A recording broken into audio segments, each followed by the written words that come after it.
Ce sont des histoires qui ne durent qu'un instant, mais qui touchent l'éternité.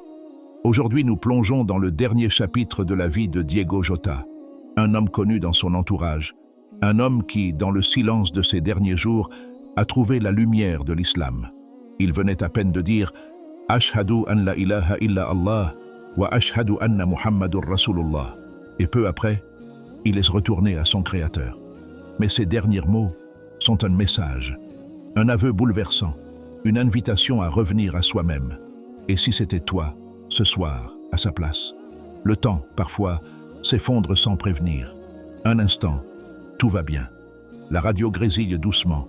Les mains sont sur le volant. La route est droite. Il n'y a ni peur, ni tension. Il y a seulement ce faux sentiment de maîtrise. Cette illusion tenace que demain nous appartient encore. Et puis, tout explose. Le crissement insupportable des pneus sur l'asphalte. Le hurlement métallique d'un choc qu'on ne voit pas venir. Le corps projeté, retourné, compressé. Le verre éclaté qui vole en éclats suspendus dans l'air comme des étoiles mortes. Et le silence, après. Ce silence assourdissant. Celui où même le cœur semble avoir oublié comment battre. Diego Jota ne se souvient pas de tout, seulement de fragments. Le visage figé d'un passant, le ciel à l'envers, le goût de fer dans la bouche. Et cette pensée étrange, absurde peut-être. C'est comme ça que ça se termine. Les sirènes ne sont pas héroïques dans ces moments-là. Elles sont froides, mécaniques. Elles marquent une réalité qu'on ne veut pas accepter. Quelque chose s'est brisé. Peut-être le corps, peut-être la vie, peut-être autre chose. Quelque chose d'invisible. À l'hôpital, les heures se confondent. Lumière blanche, odeur d'alcool, gémissements étouffés dans les couloirs. Bruit sourd de machines qui mesurent ce qui reste de vie. Le corps de Diego est abîmé, son esprit flottant, mais quelque chose en lui se réveille. Pas le mental, pas la logique, autre chose. Une sensation étrange, comme une présence. Un écho doux, ancien, familier et lointain à la fois. L'infirmier entre sans bruit. Il n'est pas comme les autres. Il ne parle pas fort, ne pose pas de questions inutiles. Il ne parle même pas de religion. Il regarde Diego, longuement, calmement. Et dans ce regard, il n'y a ni pitié, ni jugement. Seulement une forme de paix. Puis il dit quelques mots, très simplement. Des mots du Coran. Pas un sermon, juste un verset. Nous avons certes créé l'homme, et nous savons ce que son âme lui suggère, et nous sommes plus près de lui que sa veine jugulaire. Sourate Kaf, verset 16. C'est là que quelque chose se passe. Pas un miracle, pas une révélation dramatique, mais un frisson intérieur. Comme si ces mots venaient rappeler quelque chose à l'intérieur de Diego. Quelque chose qu'il avait oublié, mais qui avait toujours été là. Il ne comprend pas tout, mais il ressent, et ce ressenti est plus fort que n'importe quelle explication. Ce verset, c'est une main tendue, une lumière qui traverse une pièce obscure depuis des années. Il ne sait pas pourquoi ces paroles lui font autant d'effet. Il ne connaît rien à l'islam, mais dans cet instant suspendu, son cœur reconnaît ce que sa langue ne sait pas encore dire. Il pense à sa vie, aux plaisirs qui ne l'ont jamais comblé, aux amitiés superficielles, à cette fatigue constante, ce vide qu'il comblait partout, sauf par le vrai. Et dans son immobilité, une autre force commence à naître, l'interrogation. Et si ce n'était pas un accident? Et si tout ceci avait un sens? Et si ce moment, le plus douloureux, le plus vulnérable, était en réalité le plus important de sa vie? Pendant que les médecins s'activent autour de lui, Diego est ailleurs. Son corps souffre, mais son cœur commence à chercher. Il veut réentendre ce verset. Il le murmure, maladroitement. Il demande à l'infirmier ce que cela veut dire, profondément. Il ne veut pas un résumé. Il veut le sens, le vrai. L'infirmier s'assoit, il ne dit presque rien. Il sourit, et puis il répond. Cela veut dire que tu n'as jamais été seul, même quand tu le pensais, même maintenant. Allah est plus près que ton cœur et plus proche de toi que ta propre vie. Ces mots ne frappent pas comme des coups. Ils pénètrent comme une douceur. Ils réparent sans bruit. Et c'est peut-être cela, la vraie guérison. Diego ne le sait pas encore, mais il est en train de changer. Pas de façon spectaculaire, mais en profondeur. Son cœur que la douleur a fissuré commence à s'ouvrir. Et parfois, c'est précisément à cet endroit, dans les ruines, que la lumière peut enfin entrer. Le bip régulier des machines est devenu une forme de musique étrange, ni rassurante, ni effrayante, juste présente. Le corps écouté se met cloué au lit, le souffle esté, court. Chaque inspiration est un combat, chaque mouvement coûte. Mais à l'intérieur, quelque chose brûle, quelque chose cherche, quelque chose appelle. Diego fixe le plafond. Il ne sait pas depuis combien de temps il est là. Les jours se mélangent. La lumière du jour, la lumière de la nuit, tout est devenu flou. Mais une seule chose est claire. Il veut comprendre. Il lève les yeux vers l'infirmier. Sa voix est faible, sa voix est faible, cassée. Mais la question qui sort est puissante. Dis-moi, qu'est-ce que c'est l'islam? Le silence qui suit est lourd, pas parce que la question est étrange, mais parce qu'elle est vraie. Pas « c'est quoi votre religion ?» Pas « pourquoi vous ne mangez pas ceci ou cela ?» Non. Il a dit « qu'est-ce que c'est ?» Il a dit « explique-moi, pas les règles, pas les obligations, l'essence. » L'infirmier tire une chaise, il s'assoit lentement et commence, tout aussi doucement. C'est le retour à celui qui t'a créé. C'est le lien entre ton âme et ton origine. L'islam, c'est ce que ton cœur reconnaît quand plus rien ne te satisfait.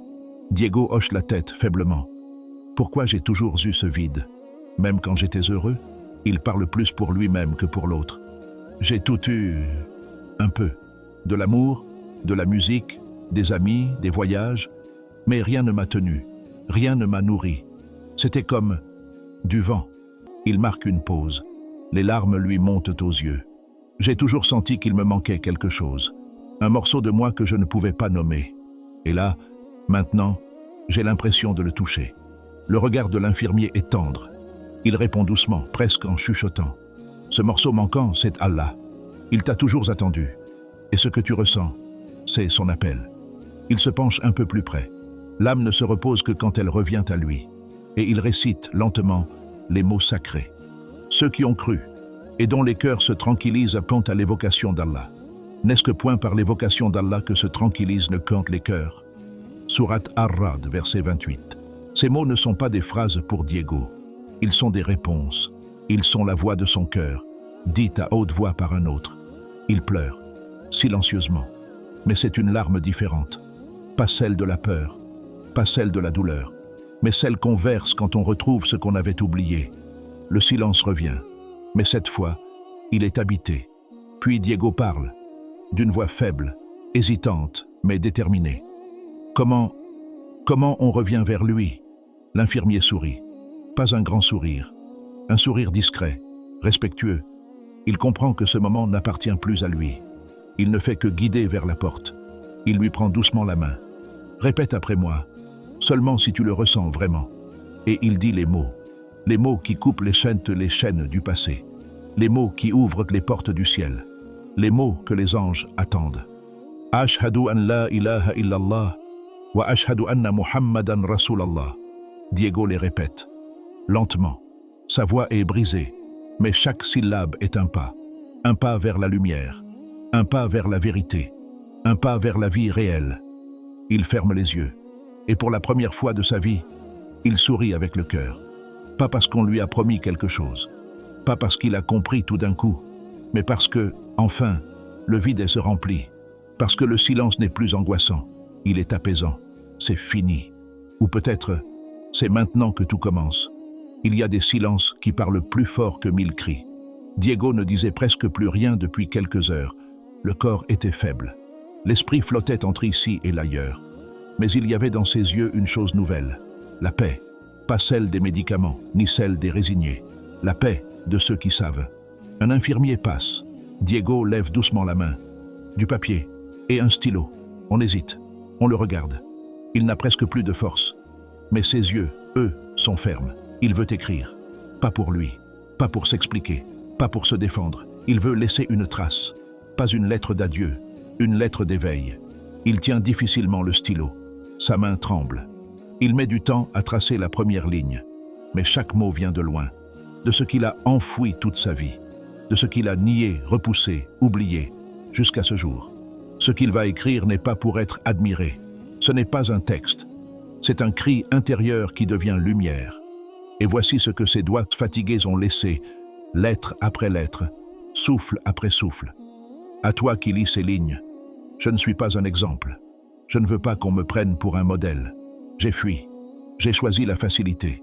J'ai pris tous les raccourcis que la vie proposait et ils m'ont tous laissé vide. Pendant longtemps, j'ai cru que je cherchais le bonheur. En fait, je courais juste après des sensations, des plaisirs passagers, des regards, des applaudissements. Mais plus je courais, plus je me perdais. Et toi, tu connais ça, n'est-ce pas? Ce vide qui ne se remplit jamais vraiment. Tu le caches, tu le maquilles avec des écrans, des sorties, des gens. Mais la nuit, quand tu es seul, il revient. Moi aussi, j'ai fait pareil, jusqu'à ce que tout s'arrête. Il fait une pause. Son souffle est lourd. Le stylo tombe. Il le reprend et continue. Ce n'est pas la peur de mourir qui m'a changé. C'est la peur d'avoir jamais vécu. Et puis, il y a eu ces mots. Ces quelques mots. Ashhadu an la ilaha illallah. Wa ashhadu anna Muhammadur Rasulallah. Quand je les ai dit, je n'ai pas compris tout de suite. Mais mon cœur, lui, il a su. Il s'est arrêté de fuir. Il s'est posé. Comme si toute ma vie, j'avais tourné autour de quelque chose, sans jamais oser y entrer. Et là, en un souffle, j'étais dedans. La paix, la vraie, celle qu'on ne peut pas simuler, celle que ni l'alcool, ni l'amour, ni la musique, ni l'argent ne m'avaient jamais donnée. Il respire, longuement. Une larme coule, lente, chaude, unique. Puis il reprend. J'aurais voulu avoir plus de temps, mais tu sais quoi? Même si je pars maintenant, je pars rempli, je pars libre. Alors écoute-moi, toi qui lis, toi qui vis encore, qu'attends-tu? Tu sais très bien que tu es perdu. Tu le sens dans ta poitrine. Tu le sais quand tu te regardes en face. Tu sais que tu n'es pas bien, que tu fais semblant. Alors, reviens. Reviens à celui qui t'a créé. Reviens à Allah. Pas demain. Pas quand ce sera grave. Pas quand tu seras vieux. Maintenant. Parce que personne ne t'a garanti une heure de plus.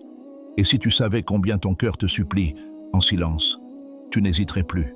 Ferme les yeux. Écoute-le. Il te parle. Il te dit ce que moi je te crie. Reviens, tant qu'il est encore temps. Le stylo s'arrête. La main retombe.